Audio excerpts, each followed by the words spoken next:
یہ باتیں کرنے کرانے کی ہیں کہ خود سے کام کر لینا سنت ہے؟ آپ نے 2 منٹ لگائے ہیں اور آپ نے کسی پر روب ڈال کے آپ فارغ ہو گئے۔ اخلاقی رویوں میں سب سے زیادہ ضروری تو دوسرے کا احساس کرنا ہوتا ہے۔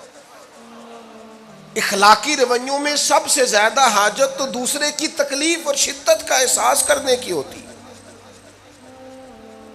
میرے صاحب فرمایا کرتے تھے 10 منٹ کیوں انتظار کراتے ہو لوگوں کو؟ تم نے ممبر پہ کہا تھا میں 2:15 بجے جماعت کراؤں گا، 2:16 کیسے ہوئے؟ تمہیں اس کا پاس ہونا چاہیے تھا، تمہیں خیال ہونا چاہیے تھا کسی شخص کو کسی وجہ سے کوئی تکلیف، کوئی کسی اذیت کا شکار کیوں ہو، کوئی پریشان۔ میں اب تو الحمدللہ آپ اتنی بڑی تعداد میں آ گئے کہ جگہ آپ کے لیے مشکل ہو گئی، ورنہ شروع میں جب میں محافل کا ٹائم دیتا تھا تو میں وقت پہ چلا جاتا تھا۔ اگر کسی سے کہا ہے نا کہ 6 بجے آئیں گے تو 6 بجے چلے گئے، وہ کئی والی گھر والے پوچھتے سن تسی آ بھی گئے ہو، تو میں کہتا سانو تسی ویلے ہیں سمجھ لو۔ ہمارا مزاج نہیں ہے نا جی، بلکہ ایک تقریب میں مجھے دعوت دی گئی تو اس پہ لکھا تھا 6 بجے، تو میں وہاں پہنچا تو میزبان بھی نہیں آئے تھے۔ مجھے بتائیں شادی کا کارڈ سارا خاندان بیٹھ کے لکھتا ہے نا، روانگی برات 1 بجے، 1 بجے جاتی ہے برات، مشترکہ جھوٹ بولا سارے خاندان نے۔ یہ رونے کی بات ہے، ہنسنے کی تھوڑی ہے۔ مسلمان اور جھوٹ بولے، مشترکہ طور پہ کہا یہ جھوٹ ہے۔ محفل ہوگی بعد از نماز عشاء، تو ختم کب ہوگی یہ بھی تو بتائیں۔ آپ نے قوم کو تو ایک شخص کا بتایا تھا کہ فلاں صاحب خطاب کریں گے، یہ مقامی، قومی، عالمی شہرت یافتہ، یہ کہاں سے آ گئے؟ کیوں تکلیف دی گئی؟ بلکہ ہم نے تو منصوبہ بندی کی ہے کہ لوگ ہمارے جلسوں میں نہ آئیں۔ ستائے اتنا ہے، ایک جگہ پہ میں حاضر تھا تو 1:30 بجے مجھے مائک دے رہے تھے، اب تو میں جاتا نہیں ہوں، رات کو چھوڑ دیا ہے۔ 1 بجے رات کو مائک دے رہے ہیں تو نقیب بیچارہ رٹی رٹائی بات کر رہا ہے، کہتا ہے بلا تاخیر۔ میں نے کہا ابھی بھی بلا تاخیر ہے، کر لو تھوڑی تاخیر۔ خدا کے بندو ختم کرو، آدھے گھنٹے میں مسئلے کی سمجھ آ جاتی ہے، ایک پیغام دو، بات ختم ہو گئی۔ اتنا الجھاؤ اور اتنا بات کو کھینچنے کا معنی کیا؟ اپنے رویوں کے اندر۔ میں چلا گیا 6 بجے تو میزبان صاحب بھی نہیں آئے تھے، تو وہ تقریب کب شروع ہوئی؟ 9 بجے۔ تو میں نے ان سے کہا غور سے دیکھ لو کہیں میں تو نہیں الٹا پڑتا رہا، 9 اور میں 6 سمجھتا رہا ہوں۔ یہ چھوڑیں ان چیزوں کو، اپنی زندگی میں آپ نظم پیدا نہیں کریں گے تو کوئی کام کیسے کریں گے؟ حضرت حکیم الامت مفتی احمد یار خان صاحب نعیمی رحمۃ اللہ علیہ، مفتی صاحب رحمۃ اللہ علیہ جب جمعے والے دن الحمدللہ کہتے تھے نا تو پورا 1 بجا ہوتا تھا۔ لوگ گھڑی کو کہتے تھے تو غلط ہو سکتی ہے، پر مفتی صاحب پورے ٹائم پہ الحمدللہ کہتے ہیں۔ بلکہ ان کے بارے میں معروف ہے کہ وہاں ایک ذمہ دار تھا، بھینسوں کا دودھ دھوتے ہیں نا دیہاتی لوگ، تو عصر کی اذان سے 5 منٹ پہلے مفتی صاحب مسجد تشریف لے جاتے۔ یہ اخلاق ہے، یہ آپ کا رویہ ہے، یہ آپ کا انداز ہے۔ عصر کی اذان سے 5 منٹ پہلے جاتے تھے، جا کے وضو بنانا پڑے تو سنت ادا کر کے بر وقت نماز میں شامل ہو جائیں۔ تو مفتی صاحب گزر جاتے تو وہ ذمہ دار اپنے بیٹے سے کہتا کہ اب آپ نا بچے کو چھوڑیں بھینس کے نیچے تاکہ ہم بھینسوں کا دودھ دھوئیں۔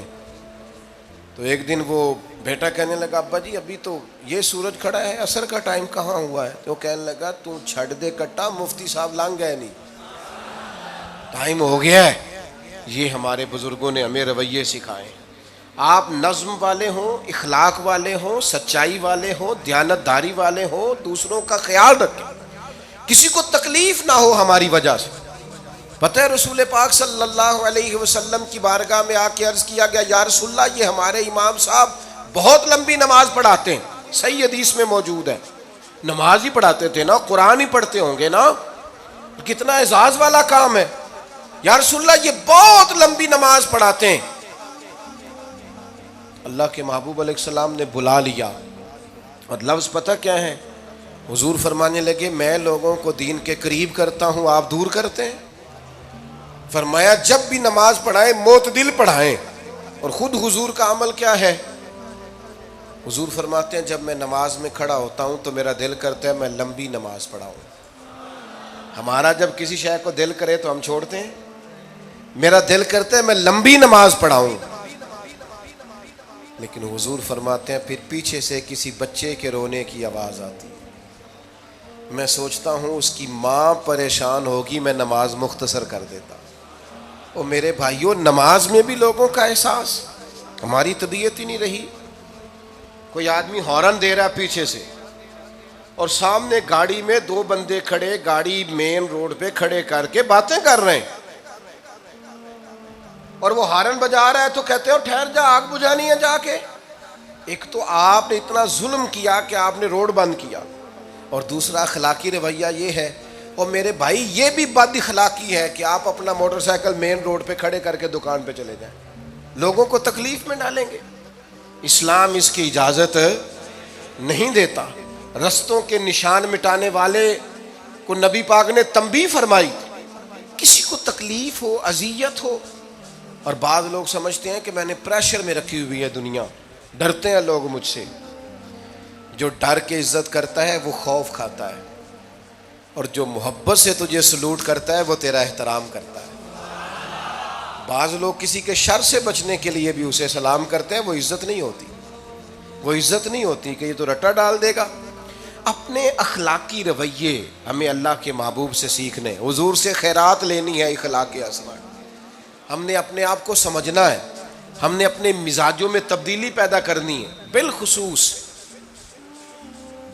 بزرگوں کے معاملے میں، بڑوں کے معاملے میں. جیسے جیسے انسان ضعیف ہوتا جاتا ہے نا، حساس ہوتا جاتا ہے، اسے باتیں تکلیف دینے لگتی. وہ ایک بوڑھی اماں ایک دفعہ مجھے کہنے لگی کہ آپ میرے بچوں سے کہہ دیں خرچہ پا میں تھوڑا دین کرن، میرے نال بولن صحیح کرن. وہ جب اپنی بیویوں کے سامنے میرے ساتھ تھوڑا والیوم اونچا کر کے بات کرتے ہیں آواز کا، تو مجھے تکلیف ہوتی. اپنا رویہ، لہجہ، اس پر غور ہو. جوانی میں ہی تو برداشت کرنا ہوتا ہے. اپنے مزاج کو کبھی بکھرنے اور ٹوٹنے نہ دیں. اور سب سے زیادہ بندے کا پتہ ہی تب چلتا ہے جب کوئی اسے پورا غصہ دلائے، جو پھر کنٹرول کرے، وہی تو کمال آدمی ہوتا ہے. آ کے کہا گیا تھا نا نبی پاک علیہ السلام کو کہ یا رسول اللہ وہ معاذ اللہ ان لفظوں کے ساتھ تانا و تشنیع کرتے ہیں، نقل کفر کفر نہ باشد. تو حضور فرمانے لگے وہ پتہ نہیں کس کی باتیں کرتے ہیں، مجھے تو اللہ نے محمد بنا کے بھیجا ہے. میں تو محمد ہوں، اور محمد ہوتا ہی وہ ہے جس کی تعریفیں ہوں. وہ پتہ نہیں کس کی باتیں کر رہے ہیں، چھوڑو. وہ پتہ نہیں اس کی بات کر رہے ہوں گے جس کا وہ معاذ اللہ نام بگاڑتے ہیں. میرے عزیز، تھوڑا سا برداشت، اور آپ جملوں سے غور کریں، کسی کے لہجے سے غور کریں کہ وہ بندہ کہیں تکلیف میں تو نہیں، آزمائش میں تو نہیں. میں پہلے ہی مختصر تقریر کرنا چاہ رہا تھا، اب آپ لوگوں نے اور مختصر کرا دیا مجھ سے، تو میں بس بات کو سمیٹنے لگا ہوں، آپ غور فرمائیں گے. ایک دن نبی پاک علیہ السلام نے سید عائشہ صدیقہ رضی اللہ تعالیٰ عنہ سے فرمایا. حضور فرمانے لگے عائشہ جب آپ مجھ سے خوش ہوتی ہیں تب بھی مجھے پتہ چل جاتا ہے، اور جب آپ کے دل میں کوئی بات ہوتی ہے تب بھی پتہ چل جاتا ہے. تو سیدہ پاک عرض کرنے لگی حضور مجھے میری ماں روئے، میں اور آپ سے ناراض. تو کریم فرمانے لگے بتاؤں پھر؟ یا رسول اللہ فرمائیے. حضور فرمانے لگے عائشہ آپ کبھی کبھی قسم اٹھاتی ہیں؟ یا رسول اللہ اٹھاتی ہوں. فرمایا جب آپ خوش ہوتی ہیں تو کہتی ہیں مجھے رب محمد کی قسم، اور جب دل میں کوئی بات ہوتی ہے پھر کہتی ہو جناب ابراہیم خلیل کے رب کی قسم. پھر حضرت ابراہیم کی نسبت سے قسم اٹھاتی ہو. تو جناب عائشہ کہتی ہیں حضور کی بات سن کے جو میرا حال تھا میں بتا نہیں سکتی. یا رسول اللہ آپ اتنا خیال کرتے ہیں؟ یہاں تک خیال فرماتے ہیں کوئی کیا بول رہا ہے؟ کہتی میں نے فوراً عرض کی کہ یا رسول اللہ مجھے رب محمد کی قسم ہو، میری زبان سے نام ہی جاتا ہے، میرے دل میں آپ ہر وقت موجود رہتے ہیں. دل میں